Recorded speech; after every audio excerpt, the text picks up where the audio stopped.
Attorney general of India, ஏஜின்னு சொல்றாங்க. Attorney general இவரோட முக்கியமான வேலை என்னன்னு சொல்லி கேட்டீங்கன்னா, நீங்க சில கேசஸ் பார்த்திருப்பீங்க. என்னன்னா யூனியன் ஆஃப் இந்தியா மேல, கவர்மெண்ட் மேலேயே, சென்ட்ரல் கவர்மெண்ட் மேலேயே கேஸ் போடுவாங்க. சில கேசஸ் ஸ்டேட் கவர்மெண்ட்டுக்கு அகைன்ஸ்டாவே போடுவாங்க. அது போல சென்ட்ரல் கவர்மெண்ட்டுக்கு அகைன்ஸ்டா என்னென்ன கேஸ் எல்லாம் போடுறாங்களோ அதை எடுத்து நடத்தக்கூடிய ஆள் தான் இந்த அட்டார்னி ஜெனரல்.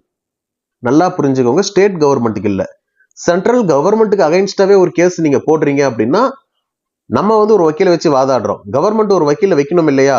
ஒவ்வொரு தடவையும் ஒரு புது வக்கீலை போய் தேட முடியாது. அதனால நிரந்தரமா ஒரு 5 வருஷத்துக்கு இருப்பார் இவர் தான் அட்டார்னி ஜெனரல். இது இந்தியன் கான்ஸ்டிடியூஷன்ல ஆர்டிகல் 76ல சொல்லியிருக்காங்க அட்டார்னி ஜெனரலை பத்தி. அட்டார்னி ஜெனரல் அப்படின்றவர் chief legal adviser to government of India. அவர் லீகல் மேட்டர்ஸ்ல கோர்ட்ல கவர்மெண்ட்டை ரெப்ரசன்ட் பண்றதுதான் இவரோட முக்கியமான வேலை. இவர் அப்பாயிண்ட் பண்றது யாருன்னா பிரசிடென்ட் ஆஃப் இந்தியா. சரியா?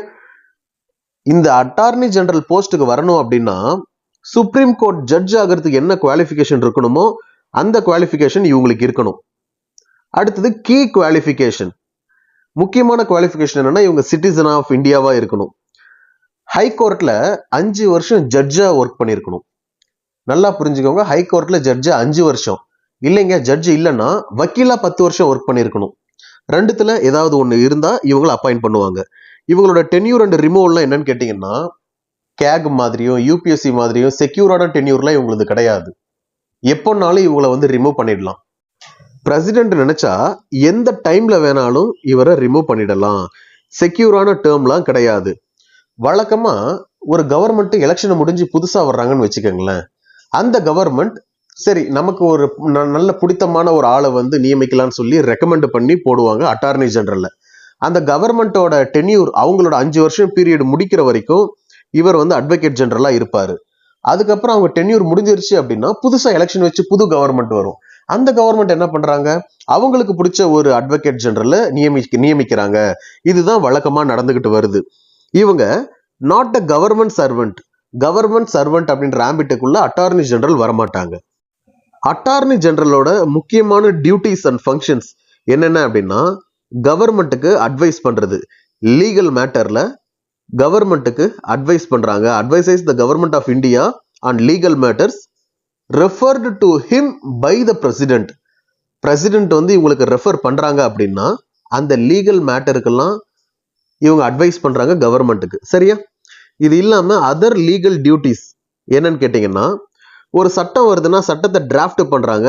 ஒரு பாலிசி டெசிஷன், கொள்கை முடிவு அறிவிக்கும் பொழுது அதுல என்னென்னலாம் சட்ட சிக்கல்கள் வருதோ அதை சரி பார்க்கறது இவரோட வேலை. அடுத்து டிஸ்சார்ஜிங் கான்ஸ்டிடியூஷனல் ரெஸ்பான்சிபிலிட்டிஸ். கான்ஸ்டிடியூஷன்லயும் மற்ற சட்டங்கள்லையும் ஏதாவது ஒரு பிரச்சனை வருது அப்படின்னா கவர்மெண்ட் சார்பா இவர் போய் ஆஜராகணும், அப்பியர் ஆகணும். இது இவருடைய முக்கியமான ரெஸ்பான்சிபிலிட்டி. இது இல்லாம பிரசிடென்ட் சில டியூட்டிஸை இவங்களுக்கு அசைன் பண்ணுவாங்க. என்னன்னா, கவர்மெண்ட் ஆஃப் இந்தியாக்காக சுப்ரீம் கோர்ட்ல அப்பியர் ஆகிறது இவரோட வேலை. அது இல்லாம ஹைகோர்ட்ல நடக்கக்கூடிய கேசஸ்லயும் சென்ட்ரல் கவர்மெண்ட்டுக்காக அப்பியர் ஆகிறது இவரோட வேலை. ஸ்டேட் கவர்மெண்ட்டுக்குலாம் அப்பியர் ஆக மாட்டாரா அப்படின்னா அதுக்கு பேர் வேற, அதை நம்ம அடுத்து பார்க்கிறோம். சரியா? Advisory role in the presidential reference. என்னன்னா, பிரசிடென்ட்டுக்கு அட்வைசரி ஜூரிஸ்டிக்ஷன் இருக்குது. அப்ப அவங்க சுப்ரீம் கோர்ட்டு கிட்ட அட்வைஸ் கேட்பாங்க. அப்படி அட்வைஸ் கேட்கும்போது இவர் சுப்ரீம் கோர்ட்ல அந்த குழுல இருப்பாரு, பிரசிடென்ட்டுக்கு அட்வைஸ் கொடுக்கிற இடத்துல. சரியா? சரி. Parliamentary role. இவர் right to audience. Right to ஆடியன்ஸ்னா, பார்லிமெண்ட்ல லோக்சபா ராஜ்யசபா இந்த 2 ஹவுசஸ்லயுமே இவர் பங்கேற்கலாம். ஜாயிண்ட் செஷன்ல இவர் பங்கேற்கலாம். ஜாயிண்ட் செஷன்னா லோக்சபா ராஜ்யசபா இது ரெண்டுமே சேர்ந்தது தான் ஜாயிண்ட் செஷன். இதுலயும் இவர் பங்கேற்கலாம்னு சொல்றாங்க. பார்லிமெண்ட்ல நிறைய கமிட்டி இருக்கும், அதுல ஏதாவது இவர் மெம்பரா இருந்தாருன்னா அதுலயும் இவர் பங்கேற்கலாம். என்னதான் இவர் பார்லிமெண்டரி ப்ரொசீடிங்ஸ்ல எல்லாம் பங்கேற்றாலும் இவருக்கு அப்படின்னு சொல்லி எந்த விதமான ஓட்டிங் ரைட்ஸும் கிடையாது. இவர் இந்தியாவில் இருக்கக்கூடிய எல்லா கோர்ட்லையும் போய் வழக்க வாதாட இவருக்கு உரிமை உண்டு. சரியா? வழக்கறிஞர் அப்படின்னாலே வக்காலத்து ஃபைல் பண்ணா மட்டும்தான் அங்கே போய் வாதாட முடியும். ஆனால் இவருக்கு எந்த விதமான வக்காலத்துமே தேவையில்லை. வித்தவுட் வக்காலத் எங்கன்னாலும் இவர் ஆஜராய் இவர் கேஸை நடத்தலாம்.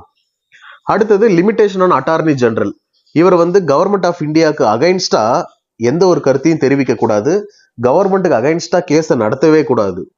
அதே போல தனி நபர் ஒருத்தவங்க இருக்காங்க அப்படின்னா அவங்களோட கிரிமினல் கேசஸை எடுத்து இவர் ஹேண்டில் பண்ணக்கூடாது.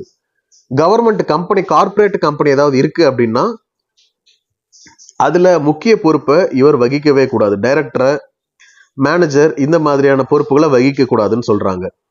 இது இல்லாம அட்டார்னி ஜெனரல் இல்லாம சில போஸ்ட் இருக்கு.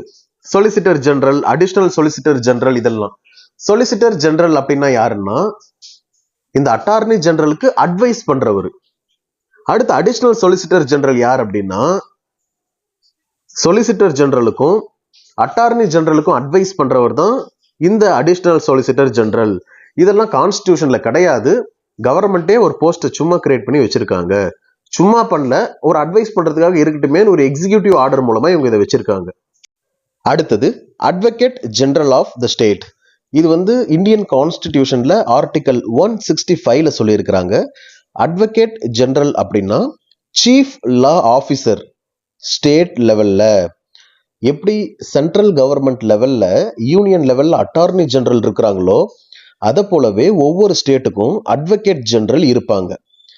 இப்போ government of Tamil Nadu, state of Kerala, இந்த மாதிரி ஸ்டேட் கவர்மெண்ட்டுக்கு அகைன்ஸ்டா போடுற வழக்குகளை எல்லாம் சமாளிக்கிறவர் இவர் தான். ஸ்டேட் கவர்மெண்ட்டுக்காக வாதாடக்கூடியவர் advocate general of the state. ஒவ்வொரு ஸ்டேட்டுக்கும் இருப்பார். இந்த பொசிஷனை யாருக்கு கொடுப்பாங்க அப்படின்னா அவர் ஹைகோர்ட் ஜட்ஜாக குவாலிஃபைடா இருக்கணும். அந்த மாதிரி ஆளுக்கு தான் இந்த பதவியை கொடுப்பாங்க. அதே போல duties and power of the advocate general. இவங்களோட டியூட்டிஸ் என்னன்னா சேம் அட்டார்னி ஜெனரலுக்கு இருக்க டியூட்டிஸ் தான் இவங்களுக்கும். இவங்க லீகல் அட்வைஸ் கொடுக்கலாம் ஸ்டேட் கவர்மெண்ட்டுக்கு. சுப்ரீம் கோர்ட்லயும் ஹை கோர்ட்லயும் ஸ்டேட் கவர்மெண்ட்டுக்காக போய் ரெப்ரசன்ட் பண்ணி நிக்கலாம். அடுத்து கவர்மெண்ட் ப்ரொசீடிங்ஸ்ல பார்ட்டிசிபேட் பண்ணலாம்.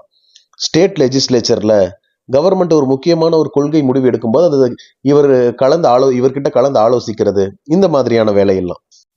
அதுக்கப்புறம் கவர்மெண்ட் என்ன வேலையை சொல்றாங்களோ அந்த வேலையை இவர் முக்கியமாக எடுத்து செய்யலாம். இதெல்லாம் தான் இவருடைய வேலைகள். Advocate general of the state article 165ல இந்தியன் கான்ஸ்டிடியூஷன்ல சொல்லியிருக்காங்க.